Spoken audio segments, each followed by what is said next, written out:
Is it a picture? It's a video. What's up, ladies and gents? Welcome to Red Band Cast here on the Red Band Cast YouTube channel. As always, I'm Steve, and this is Sarah. Hello. We're gonna do, and I guess you could tell from the title, probably, the top 10 mainstream Christmas movies. Wait, it's Christmas? Yeah.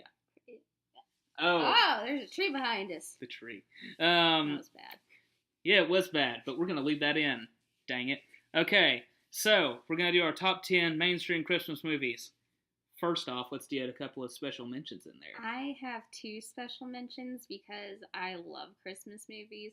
They're not the greatest quality movies, nor were they ever meant to be.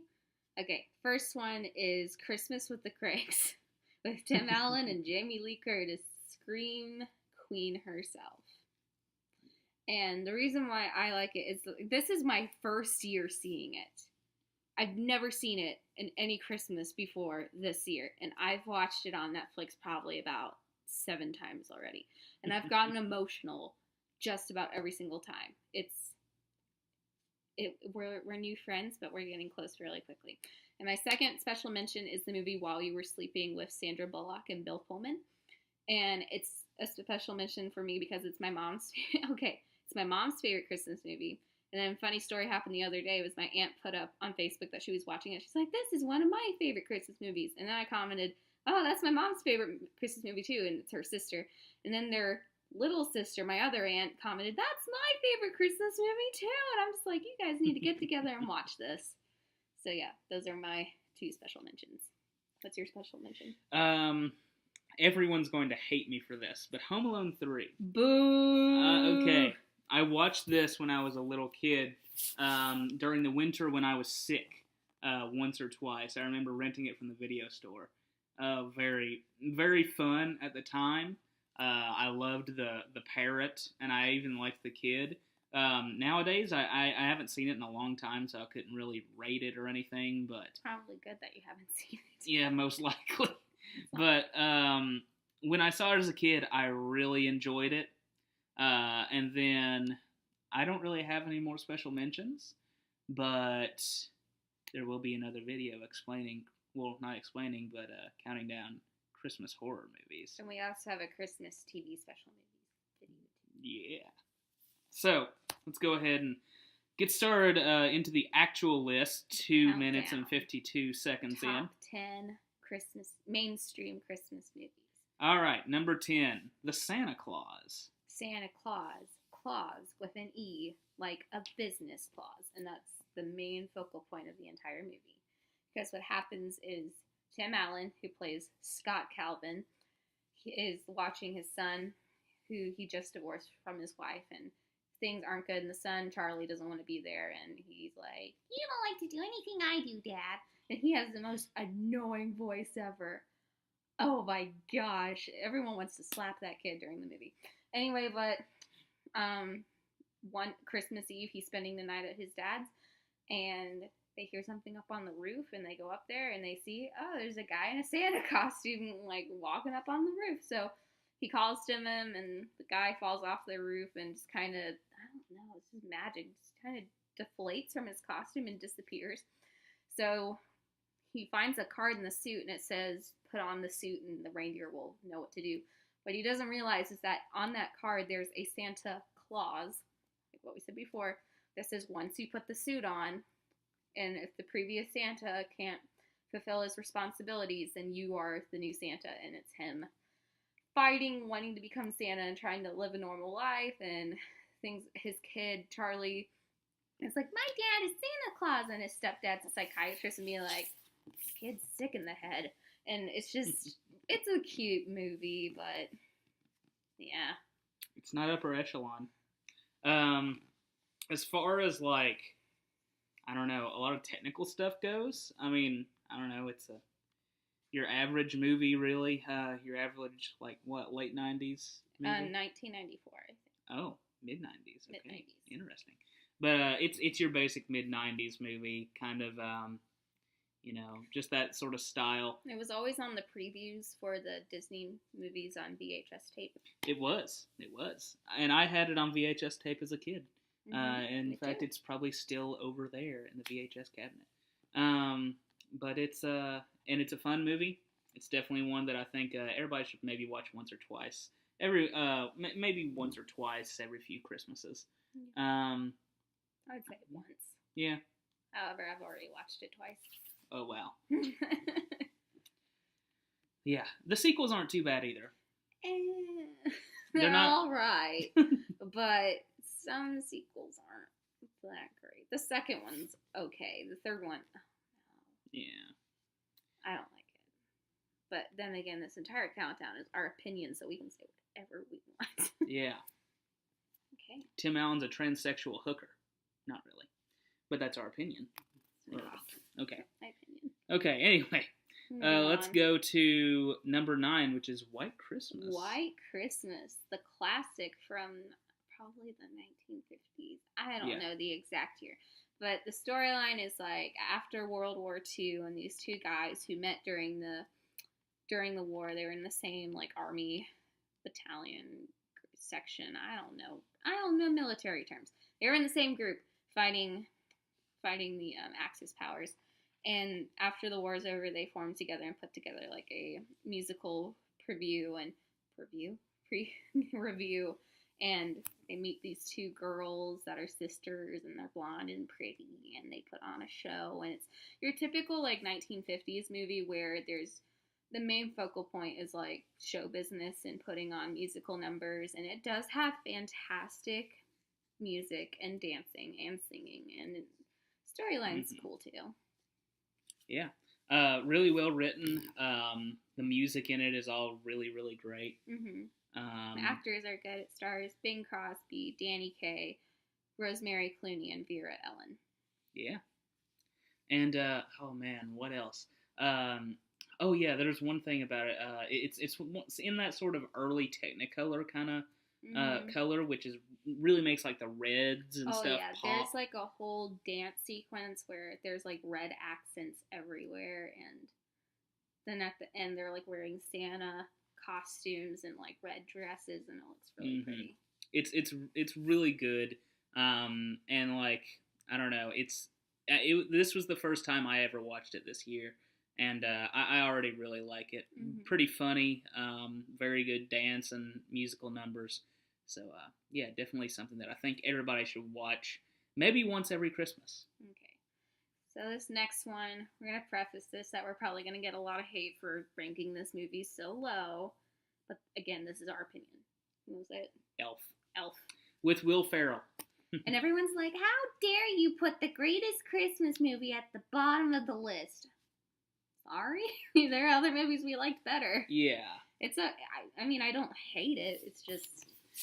It's an okay, stupid comedy with Will Ferrell. Yeah, it's a lot of stupid humor in it, which you can't disagree with that. The humor is stupid, not saying, like, it's just a style of comedy. Like, he just gets hit a lot and different things and drinks a lot of booze and parties in the mailroom, and It's like a cleaner version of most of those Judd Apatow movies that, he was in, that Apatow crowd, and, kind of like that old school kind of vibe, but with, a more family-centered thing, and it's got an interesting message and everything. Basically, if you don't know the plot of Elf, but I'm pretty sure most people would, kid is raised by Santa and the elves in the North Pole, and he grows up, and he's like, I'm not an elf, I'm like 6 foot, while everyone else is like 3.5. And so they're like, oh, Buddy, which is his name, Buddy the Elf, they're like, your dad lives in New York City and he's on the naughty list. So he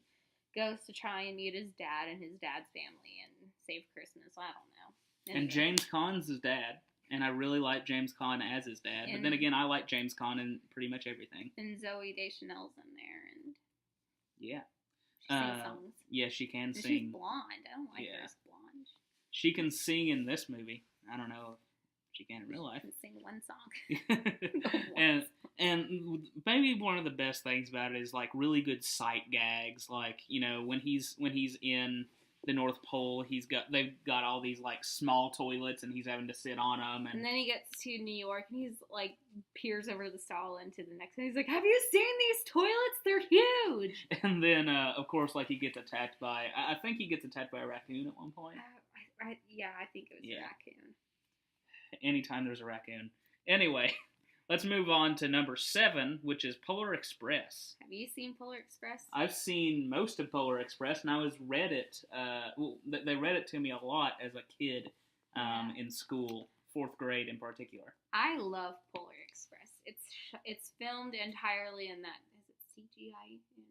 Yeah. It's like they had real people doing the movements with like the ball costumes on it, and then they added the animation over it. So, and it stars my favorite actor in it, Tom Hanks.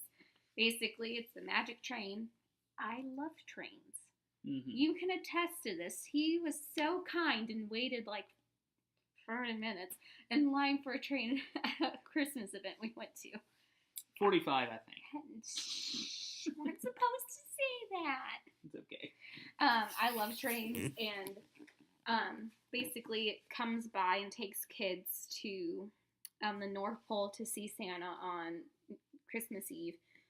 But it has the prettiest like animation, like especially when you like see the northern lights and the Arctic landscapes, and even like the town like that they have made for the North Pole looks really, really cool. Like I would want to like go explore there. It looks like a European town or something. Mm-hmm. But by far my favorite thing in this movie is the music. There's something about this music that I hear it and I see the animation and it just makes me want to cry for no good reason.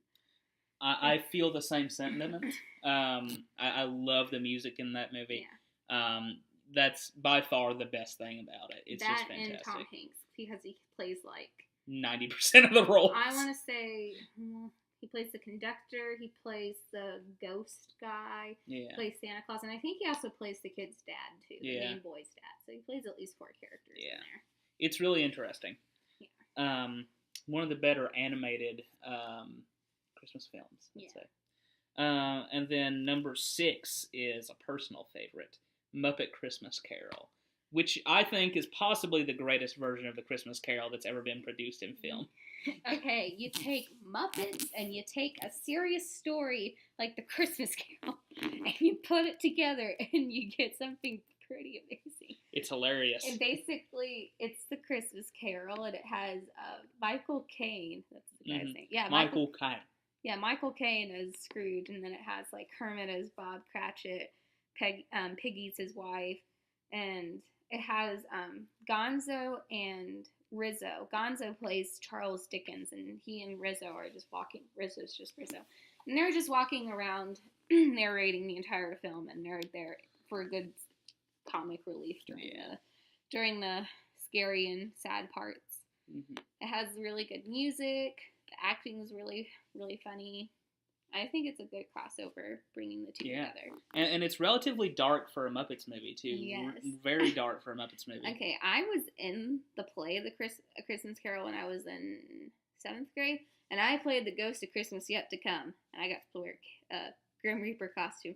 Sorry about that, folks. We had to take a call. His mom was calling him. Anyway, I played Ghost of Christmas Yet to Come, but the one in this movie is absolutely terrifying. It's just... He has no face. Of course, it's a Muppet. Mm-hmm. But he's really tall. He has no face. He's got this scary cloak on. And when Scrooge would ask him a question, he just does. And the bony, limp fish hand. And it's just, ugh. One of the scariest out of the entire pantheon of Christmas carols. But very good. Number 5, breaking into the top 5. Woohoo! We have How the Grinch Stole Christmas. And this is the full-length theatrical movie with Jim Carrey, not the cartoon. That's for another video. Mm-hmm. And it came out in 2002? 2000 and sometime early in the 2000s. Yeah, I'm going to say 2003, but I'm probably wrong. It feels like a 2003 movie. Yes, I like this version.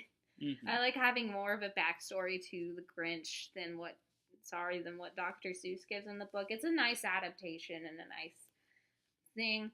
And the Grinch, Jim Carrey does a fantastic job of playing him. Like, he comes to real, and when you're a kid and you watch it, you're like, oh, he's scary and so mean and says weird things. And then you grow up and you're like, wow, he's so relatable. Like, that scene where he's going through, like, his schedule for the night, and he's like, wallow in shelf pity.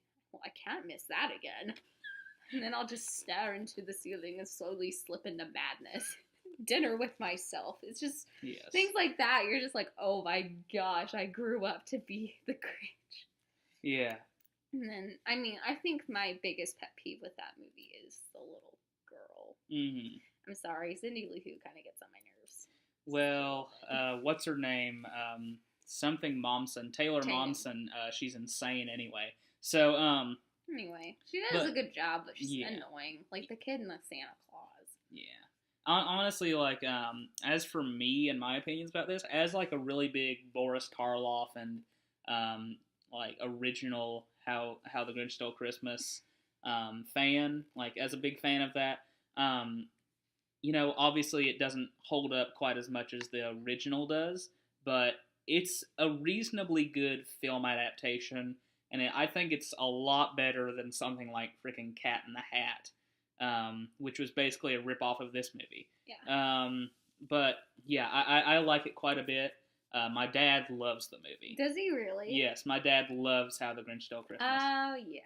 He has a t-shirt that says Grinch on it. Oh, man, you should have worn that to the Christmas party. I know. Anyways, moving on. Moving on. Really like it. Okay, strangely. Number 4. We sandwiched these movies together because... They're the same movie. Kind of. They're a little bit different. Same plot structure. They're a little bit different. Yeah. Okay. You want to say it? Home Alone and Home Alone 2 Lost in New York. The main difference is that in the second one, he's in New York. Yeah. Pretty much.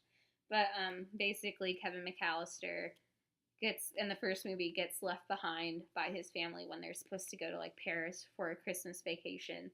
And in the second movie, he ends up getting to the airport with his family, but he goes to New York and they go to Florida. And there are 2 home robbers that are like have it out for his house and for him because he pulls these magnificent pranks, pranks, but just like traps.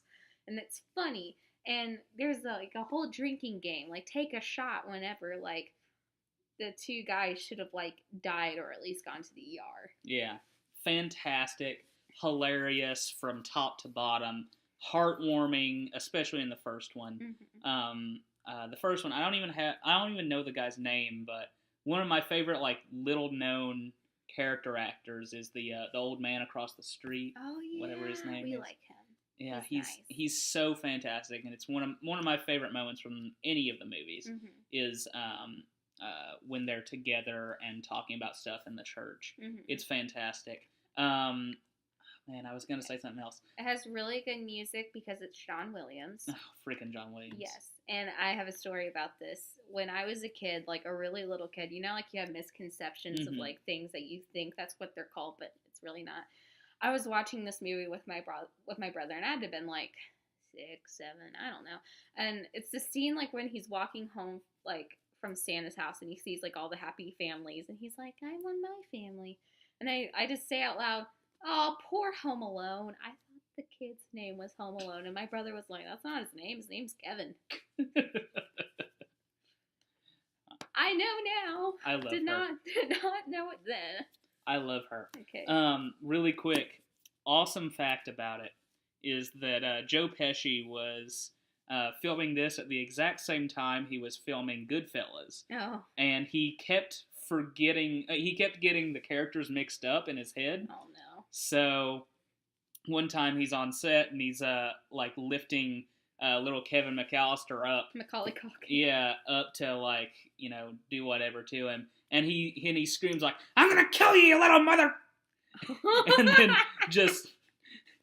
then they're like, Joe, cut. Hey! You're movie. You're not Jimmy in this one. Okay, number 3, Christmas Vacation. Oh my word. Which I watched last night. National Lampoon's Christmas Vacation. Everyone's like, Elf's the funniest Christmas movie.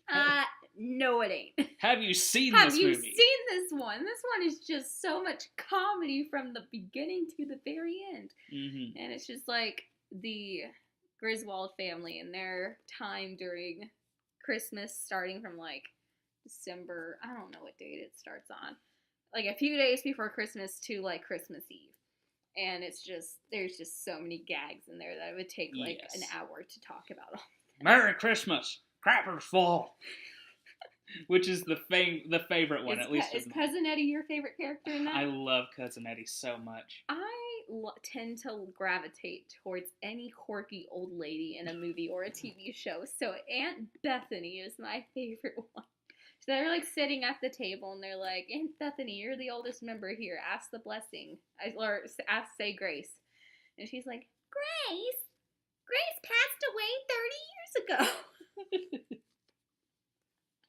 Oh my word, it's so good. And then, of course, her big number at the end is wonderful. And the rockets wrangling, the bombs bursting in air. Only the second greatest, or one of the greatest sequences with that song in a movie ever, next to, like, I don't know, The Naked Gun. But, oh yeah, did we say who was in it? Chevy Chase. Randy Quaid. The guy who plays Leonard on Big Bang Theory. Johnny Galecki. Is that his name? Yeah. Oh, yeah, him. Plays a little Rusty. And I can't remember her name, but the chick that's in From Dusk Till Dawn plays the daughter. The chick that plays the daughter in From Dusk Till Dawn is the daughter in this. So I can see a theme with her career. Okay, number 2, A Christmas Story. This is such a classic Christmas movie. I feel like it doesn't matter how many times that I have seen this. I will laugh till like I'm out of breath, or I will like get slightly emotional every single time. And I know like just about every line in that entire film. Yeah, it's fantastic. Fantastic writing, cinematography is beautiful. Oh man, the narration is some of the best narration in any movie ever. Like, it's up there as far as Christmas movies are concerned with, like, Boris Karloff narrating the original How the Grinch Stole Christmas. I think because of how long this movie has been out, since the 80s, even though it takes place in, like, the 1940s, it's ingrained so much into our culture that if you say, like, a line from it, most people will know where it's from and what you're talking about. Like, I feel like that's what Elf is going to be like when it's been out as long. Yeah, and you don't even have to, like, really explain the story. It's extremely simple, and yet it has a lot of nuance. But if you don't know the story, the plot is Ralphie he's a little kid, he wants a Red Ryder BB gun for Christmas. And his mom is all like, he'll shoot your eye out. Like, no, I'm not going to get you that. I mean, that's an entirely different discussion on gun safety. But, yeah, so it's him trying to get a Red Ryder BB gun for Christmas and the things leading up to Christmas and the actual Christmas day, too. Yeah. But I think, what's some of your favorite scenes from that movie? Possibly my favorite period is when he's visiting Santa Claus, and Santa puts his boot on him, pushes him down, and says, "Ho, ho, ho." Just like that. I love that. I also love the dad all the way through the movie. Fantastic. I would say the scene that probably makes me the most emotional is throughout the entire movie, the dad is like cussing at everything. He gets annoyed pretty easily. And it's like you get the impression like, oh, he doesn't really care about his family that much or his sons or anything. But then like they're all done unwrapping presents, and Ralphie's sitting with his dad and his mom, and his dad's like, what's that over there? Looks like there's one more. And it's, spoiler, the Red Ryder BB gun that he's been wanting. His dad went and bought it without his mom knowing. And it's just like you learn, it's like in that moment you're like, oh my gosh, he actually really does care about his family and his sons. Yes. And it makes me cry a little bit. And it's honestly one of my favorite movies ever. And I think most people have it on probably one of their favorite movies lists. It's also the second in Bob Clark's experience, the director Bob Clark's experience with Christmas movies. He also directed the great horror film Black Christmas, which I got for my birthday recently, which was fantastic. But, yeah, awesome movies. And it was, like, really interesting for me growing up watching that movie because I have a brother named Randy. I had a dog named Ralphie. And then the actor who plays Ralphie looked like my other brother named Ryan. Mm-hmm. It was kind of creepy. Fantastic movie. Amazing. And then the only one that really can compete with it is an original from the early 40s. We're talking about this in a separate video. Oh, yeah, we are separate. You're going to have to come back for another video before we take like 20 minutes to talk about this next one. Yeah, we took about probably 25 minutes to do this, but... So we're not going to bore you anymore. Yep. So you're going to have to come back for our number one favorite movie. Yes, which is my favorite movie ever. Yeah. Mm-hmm. And it's my favorite Christmas movie. It's so good. So Fantastic. Signing off. Rock on. If you guys subscribe, talk to you later. Thanks for watching, ladies and gents. Goodbye.